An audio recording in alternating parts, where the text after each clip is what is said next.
Speed control में हमारा next topic है। जैसे कि हमने डीसी मोटर की स्पीड कंट्रोल की थी use of power electronic devices की हेल्प से, वैसे ही हम थ्री फेस इंडक्शन मोटर की स्पीड कंट्रोल करते हैं पावर इलेक्ट्रॉनिक डिवाइसेस की यूज़ से। हमें थ्री फेस इंडक्शन मोटर की स्पीड कंट्रोल करने के लिए वेरिएबल वोल्टेज और वेरिएबल फ्रीक्वेंसी की आवश्यकता होती है। वेरिएबल वोल्टेज और वेरिएबल फ्रीक्वेंसी हमें किन चीज़ों से प्राप्त हो सकते हैं, हमने ये प्रीवियस चैप्टर्स में पढ़ चुके हैं। वेरिएबल वोल्टेज वेरिएबल फ्रीक्वेंसी हमें एसी वेरिएबल और एसी, क्योंकि वेरिएबल वोल्टेज वेरिएबल फ्रीक्वेंसी तो एसी वोल्टेज ही है, तो हमें आउटपुट में किस कन्वर्टर द्वारा वेरिएबल वोल्टेज वेरिएबल फ्रीक्वेंसी प्राप्त होता था, वो कन्वर्टर्स थे हमारे इन्वर्टर्स और साइक्लो कन्वर्टर्स। तो हम यहाँ पे थ्री फेस इंडक्शन मोटर हमारी लोड है जिसकी हमें स्पीड को कंट्रोल करना है। तो उसकी स्पीड को कंट्रोल करने के लिए हमें यहाँ पे थ्री फेस कन्वर्टर्स की आवश्यकता पड़ेगी। हमने हालांकि कन्वर्टर्स जो पढ़ा है वो हमने सिंगल फेस कन्वर्टर्स बस पढ़े हैं। बस थ्री फेस कन्वर्टर्स में एक चेंज बस ही होता है, नंबर ऑफ थायरिस्टर्स हमें ज़्यादा करने पड़ते हैं। जैसे 4 थायरिस्टर्स हम single phase full bridge inverter में जैसे यूज़ करते थे, वैसे ही हमें थ्री फेस इन्वर्टर में नंबर ऑफ थायरिस्टर की संख्या 6 यूज़ करनी पड़ती है। तो इस प्रकार से हम संख्या बढ़ा के थ्री फेस कन्वर्टर्स भी बिल्ड कर सकते हैं और उसका यूज़ करते हुए हम वेरिएबल वोल्टेज और फ्रीक्वेंसी को प्राप्त कर सकते हैं। तो variable voltage variable frequency inverters और cycloconverters three phase converters से हम प्राप्त करेंगे, जिससे वोल्टेज और फ्रीक्वेंसी दोनों का कंट्रोल संभव होता है। क्योंकि हमें वोल्टेज और फ्रीक्वेंसी को कंट्रोल करके ही हम थ्री फेस इंडक्शन मोटर की स्पीड को कंट्रोल कर सकते हैं। तो यहाँ पर हमने कुछ ब्लॉक डायग्राम्स बनाए हैं, 4 ब्लॉक डायग्राम्स यहाँ पे हमने अभी बनाए हैं। तो जनरली आपको जो क्वेश्चन आएगा तो ब्लॉक डायग्राम की हेल्प से आप इस क्वेश्चन को समझा सकते हैं, जिसमें रेक्टिफायर इन्वर्टर और साइक्लो कन्वर्टर की सहायता से आप थ्री फेस इंडक्शन मोटर की स्पीड को कंट्रोल कर रहे हैं। तो यहाँ पर जैसे कि ये जो इन्वर्टर्स और साइक्लो कन्वर्टर्स हम यूज़ करते हैं, जनरली इन्वर्टर जो है, इन्वर्टर्स उन सर्किट में होता है, जैसे हमने यहाँ पे पूरों में इन्वर्टर का यूज़ किया, हम साइक्लो कन्वर्टर ड्राइव को भी देखेंगे। यहाँ पे सारे इन्वर्टर्स को हम यूज़ कर रहे हैं। तो इन्वर्टर्स जो है लो और मीडियम पावर ड्राइव्स के लिए इस्तेमाल किया जाता है, और जो हमारा साइक्लो कन्वर्टर है वो हाई पावर ड्राइव्स के लिए इस्तेमाल किया जाता है। हाई पावर ड्राइव जैसे कि सीमेंट मिल्स वगैरह, लोकोमोटिव्स इत्यादि, इस तरह के ड्राइव्स में हम साइक्लो कन्वर्टर्स का यूज़ करते हैं। अब वेरिएबल वोल्टेज और वेरिएबल फ्रीक्वेंसी हम वोल्टेज सोर्स इन्वर्टर से यहाँ पे प्राप्त करते हैं। जैसे कि आप फिगर ए में देखें, फिगर ए में आप देख रहे हैं आपके पास three phase AC supply available है। थ्री फेस एसी सप्लाई को रेक्टिफायर, ये हमारा क्या है, rectifier, this one is rectifier. कौन सा रेक्टिफायर यूज़ करना पड़ेगा, थ्री फेस सप्लाई है तो थ्री फेस रेक्टिफायर का हमें यूज़ करना पड़ेगा। तो इस फिगर ए में हम थ्री फेस रेक्टिफायर में हमें सिर्फ डायोड की, सॉरी नॉट डायोड, यहाँ पे हम हाँ, यहाँ पे हम वैसे तो थ्री फेस डायोड रेक्टिफायर का यूज़ कर रहे हैं, क्योंकि अगर थाइरिस्टर होता तो इसके हम गेट टर्मिनल को दिखाते। यहाँ पे थ्री फेस डायोड रेक्टिफायर का हम इस्तेमाल कर रहे हैं। थ्री फेस डायोड रेक्टिफायर में क्या होगा, हमारे पास 6 डायोड हो जाएंगे। जैसे हम 4 डायोड हम single phase full bridge diode rectifier के लिए यूज़ करते थे, आपने बेसिक इलेक्ट्रॉनिक्स में भी वो सर्किट देखा है। तो इधर हम three phase diode bridge rectifier में हम यहाँ पर 6 डायोड का इस्तेमाल करेंगे। हम ब्लॉक डायग्राम रिप्रेजेंटेशन में हम इसको बॉक्स के अंदर दिखा सकते हैं। तो वो थ्री फेज जो हमारा डायोड ब्रिज रेक्टिफायर होगा वो कन्वर्ट करेगा क्या, थ्री फेस एसी को डीसी में कन्वर्ट करेगा। आप जानते हैं कि थ्री फेस एसी जो कन्वर्ट होगा डायोड रेक्टिफायर द्वारा, वो पूरा pure AC, sorry pure DC नहीं होगा। उसमें रिपल्स होते हैं, रिपल्स मींस एसी कंपोनेंट मौजूद होते हैं, तो उसे फिल्टर के द्वारा हटाया जाता है। तो फिल्टर के लिए हम जनरली इंडक्टर और कैपेसिटर का यूज़ करते हैं। इंडक्टर सीरीज़ में और कैपेसिटर पैरेलल में। सीरीज़ में इंडक्टर क्यों? सीरीज़ में वो हाई रिएक्टेंस शो करता है एसी कंपोनेंट्स के लिए, और कैपेसिटेंस पैरेलल में क्यों? वो लो रिएक्टेंस शो करता है जब वो पैरेलल में लगाया जाता है। तो यहाँ से एसी कंपोनेंट्स अगर पास हो भी जाते हैं तो कैपेसिटर्स को बाईपास कर देता है, तो इसलिए हम फिल्टर का यहाँ पे इस्तेमाल करते हैं। तो एल और सी को हम as a filter circuit use करते हैं, और एल और सी को फिल्टर सर्किट की तरह यूज़ करने के बाद हमें हम डीसी को प्राप्त कर सकते हैं।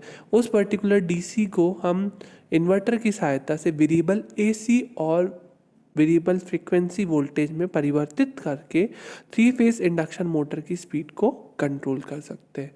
क्योंकि हमारे पास 3 phase AC supply fixed AC voltage with fix frequency available है, उसको हमने पहले, क्योंकि हम इन्वर्टर की सहायता से हम वेरिएबल वोल्टेज और फ्रीक्वेंसी प्राप्त करना चाहते हैं, उसके लिए हमें इसे क्या करना पड़ेगा? वेरी करना पड़ेगा, और डीसी वोल्टेज में हमें परिवर्तित करना पड़ेगा, क्योंकि इन्वर्टर का जो इनपुट होता है वो डीसी होता है। तो इसलिए हमने डीसी में कन्वर्ट किया और डीसी को फिर वापस से एसी में, ऐसा एसी जिसका वेरिएबल वोल्टेज हो, वेरिएबल फ्रीक्वेंसी हो, उसमें परिवर्तित किया। तो इस प्रकार से हम 3 फेज इंडक्शन मोटर की हेल्प से, या 3 फेज रेक्टिफायर्स कन्वर्टर्स की हेल्प से 3 फेज इंडक्शन मोटर की स्पीड को कंट्रोल कर सकते हैं। इस सर्किट का ड्रॉबैक यही होता है कि इसमें रीजनरेशन संभव नहीं है। रीजनरेशन संभव क्यों नहीं है? रीजनरेशन इसलिए संभव नहीं है क्योंकि यहाँ पर जो हम यूज़ कर रहे हैं रेक्टिफायर, वो हम यूज़ कर रहे हैं डायोड रेक्टिफायर। तो डायोड रेक्टिफायर के यूज़ करने के कारण रीजनरेशन संभव नहीं है, क्योंकि ये अनकंट्रोल्ड रेक्टिफायर है ना। जैसे कि रीजनरेशन हम उसमें संभव करा सकते हैं कंट्रोल रेक्टिफायर में, इसमें हम नहीं करा सकते। तो क्योंकि अब यहाँ पर इन्वर्टर हम यूज़ कर रहे हैं, तो इन्वर्टर जो है 3 फेज इंडक्शन मोटर में हार्मोनिक्स उत्पन्न करता है। हार्मोनिक्स जो कि मल्टीपल्स ऑफ साइनसोइडल वेवफॉर्म्स होती हैं, इन्वर्टर जब डीसी टू एसी कन्वर्ट करता है तो उसके कारण, तो इन्वर्टर से यहाँ पे हार्मोनिक्स इंजेक्ट हो सकते हैं इस कन्वर्टर सर्किट से। हार्मोनिक्स इंजेक्ट होने के कारण मोटर में ओवरहीटिंग और इंसुलेशन प्रॉब्लम्स आ सकती है। तो ये मतलब ये कन्वर्टर सर्किट जनरली प्रेफर नहीं किया जाता फॉर एप्लीकेशन, प्रैक्टिकल एप्लीकेशंस। तो इन्वर्टर चूँकि वेरिएबल एसी वोल्टेज करने के कारण हार्मोनिक्स उत्पन्न करता है, तो हम इस चीज़ को ओवरकम कर सकते हैं अगर हम चॉपर का इस्तेमाल करें। हम कुछ इस प्रकार से फिगर बी जैसा आप देख रहे हैं, इसमें हम इस प्रकार से कार्य करें कि diode bridge rectifier, 3 phase diode bridge rectifier से हम एसी टू डीसी प्राप्त कर लें, और उस डीसी को हम डीसी वोल्टेज को हम चॉपर की सहायता से वेरी कर सकते हैं, और उसके हिसाब से हम वेरी करेंगे तो मोटर की स्पीड को कंट्रोल करेंगे। और यहाँ पर हम इंडक्टर और कैपेसिटर सर्किट फिल्टर सर्किट की तरह यूज़ कर रहे हैं, जो कि एसी, जो कि हमारा यहाँ से जो डीसी प्राप्त होता है आउटपुट में रेक्टिफायर के, उसमें सिर्फ डीसी नहीं होता है, उसमें पल्सेटिंग डीसी भी होते हैं। पल्सेटिंग डीसी आउटपुट होता है वो हमारा, क्योंकि उसमें एसी कंपोनेंट्स होते हैं। तो उस एसी कंपोनेंट्स को हम कहते हैं रिपल्स। उस रिपल्स को रिमूव करने के लिए इंडक्टर और कैपेसिटर फिल्टर का यूज़ करते हैं। इंडक्टर को सीरीज में, कैपेसिटर को पैरेलल में।